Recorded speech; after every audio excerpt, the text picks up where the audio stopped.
Jokowi dan Yusuf Kala.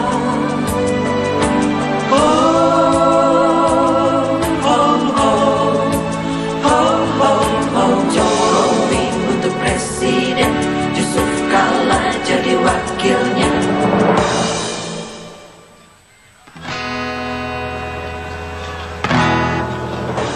Aku cinta, Anda cinta, semua cinta. Jokowi dan Yusuf Kala.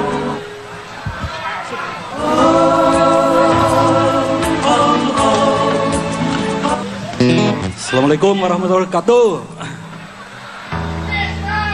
Pilih nomor 2.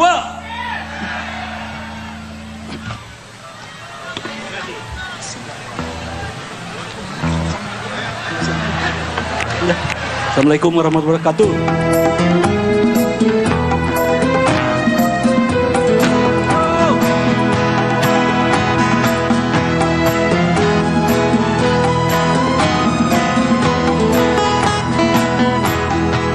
Umat manusia kini bergembira karena Rasul telah tiba. Angin segar riuh di mana-mana membawa rasa takwa padanya.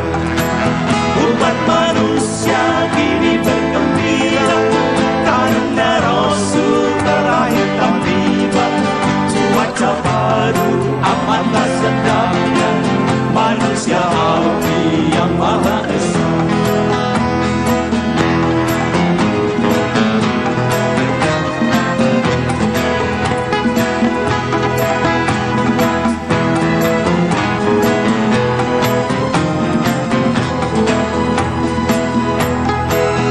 Rasul menyuruh kita mencintai anak yatim. Rasul menyuruh kita mengasihi orang miskin. Rasul menyuruh kita mencintai anak yatim. Rasul menyuruh kita mengasihi orang miskin. Dunia penuh dengan orang yang malang. Dunia penuh dengan orang yang malang. Rasul menyuruh kita mencintai anak yatim. Rasul menyuruh kita mengasihi orang miskin. Mari dengan rata kita pergi, ayo bertani. Mari dengan rata kita bagi cahaya bulan. Rasul menyuruh kita mencintai anak yatim. Rasul menyuruh kita mengasihi orang miskin.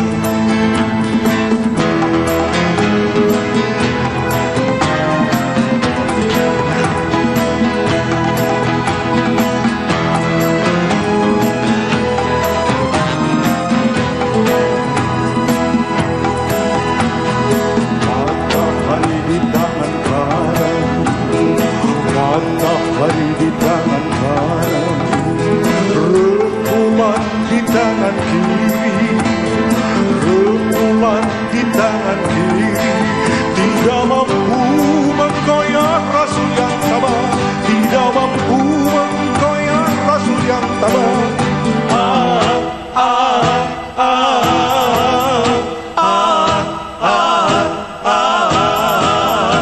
Ya Rasul,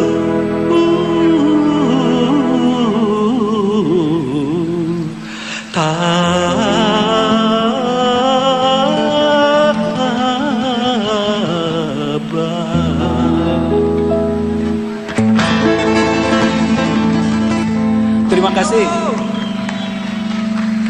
Boleh minta, kita kan tidak lapar. Tepuk tangan yang lebih keras lagi. Makasih. Alhamdulillah. Hari-hari ini kita mencari tokoh panutan Republik Indonesia.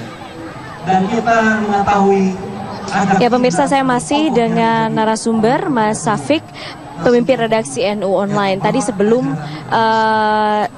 kita menyaksikan tausiah dari beberapa tamu yang ada di sini, dari Bapak Yusuf Kalla, kemudian Quraish Shihab dan Hashim Muzadi, kita sempat membicarakan tentang peran santri di perpolitikan nasional. Tadi sebelumnya Mas Safik sudah menceritakan sejarah bagaimana seorang santri-santri juga memperjuangkan kemerdekaan Republik Indonesia. Nah, kenapa sekarang peran santri sepertinya tidak terdengar, Mas Safik? Ya, sekarang peran santri relatif tidak terdengar atau terpinggirkan ya dari kancah politik nasional. Ini dilatari oleh apa yang terjadi pada masa Orde Baru.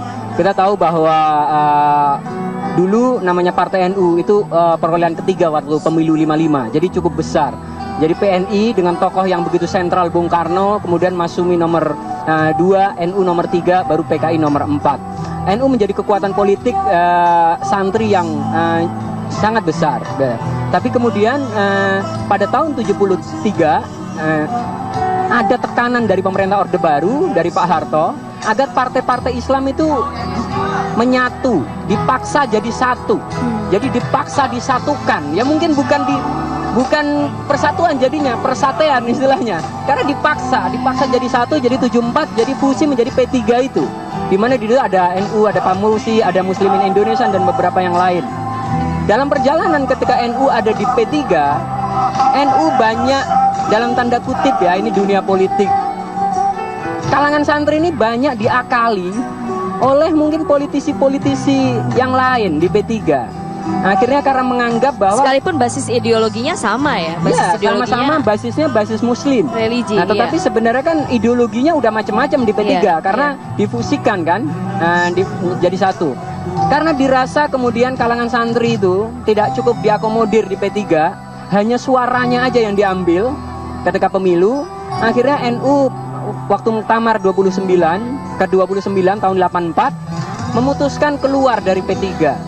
Nah, sejak saat itu NU tidak lagi berpolitik, sehingga representasi kalangan santri di kancah politik itu juga mengecil, berkurang. Selain bahwa memang Orde Baru pada saat itu menempatkan kalangan santri itu seolah-olah sebagai musuh, seolah-olah sebagai ancaman. Berapa lama itu berlangsung, Mas? Ya, berlangsung sampai Soeharto jatuh.